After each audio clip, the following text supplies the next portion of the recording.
waxaan la burgoonaya oo xanuun gaar ay wahaya siyaasiyiinta danaha gaarka leh ee shacbiga Soomaaliyeed maankooda ku ciyaaraya ee shacbiguna ay garan waayeen musiiba dhacaysa midaal afriidoonka Oktoobar ee maanta calaacalaysa amal xusuusiye oo wax xusuusata miyaayada ku jirta dhacday idin la'ay tii shalay dhacday oo kale suurtagal ma aha in dowladda aan ka tirsanahay shacbiga u sheegto waa la isla xisaabtamayaa meesha zone one waa green maxaa la dhahaa meesha waxaa la dhahaa zone one green zoneka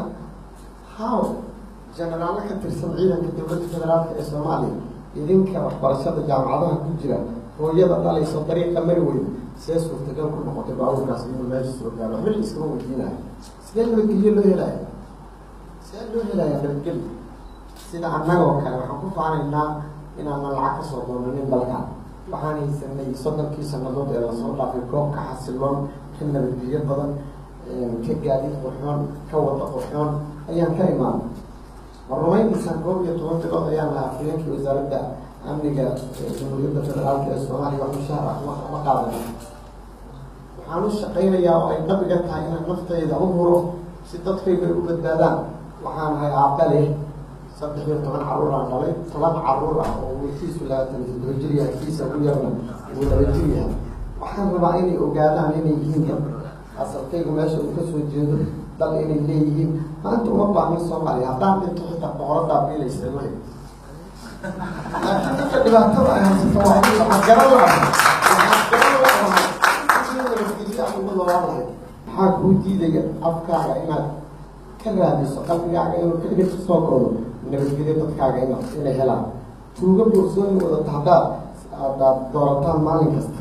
oo muxuu ahaa idinka adeeganaysa canshuurta idinka qaadaysa there has never been public services for the last 30 years since the collapse of the Somali state ma isweydiinin laakiin aniga oo afhayeenka wasaaradda amniga ima weydiinaysaa shalay baabuurka sida uu ku yimid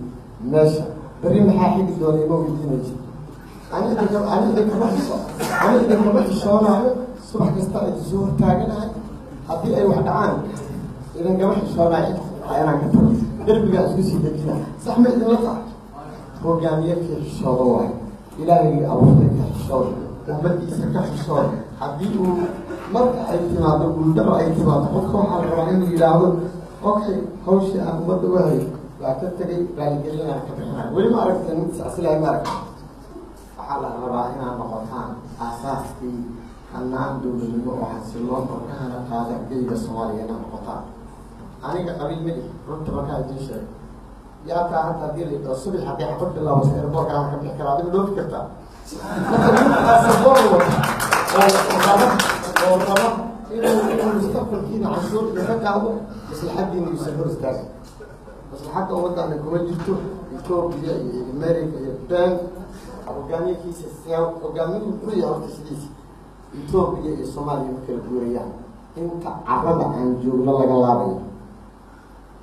hogaamiyuhu waa ka garta waa kan aan khaldin ummadiisa kan beenta aan u sheegin kan u dhimriya kan ballanqaadka uu sameeyo fuliyaha ani ma arko weli wax idiin sameynaya intaas haddana waa sacbinaysa subax kasta mar waxaas waa laga soo gudbay nabadaa rabtaan aan ku noolaataan waxaas waa laga soo gudbay hawa maxaya nabada maya waxaan rabaa dadka inaan ogaabiyo si markii aad u ogaataan qiimaha ay nabadgelyadu leedahay ma kari kartaan ani waa idinla lugaynayaa saakin marka inteennaan waa isu nimid inaan nabadgelyo doon nahay cidna fasaxa uga baadiri anaa idinla socda afhayeenkii wasaaradda ah ma ila lugayn kartaa magaalada Muqdisho waxaan idin tusinayaa kalsoonida aan isku qaba inta ay leeg tahay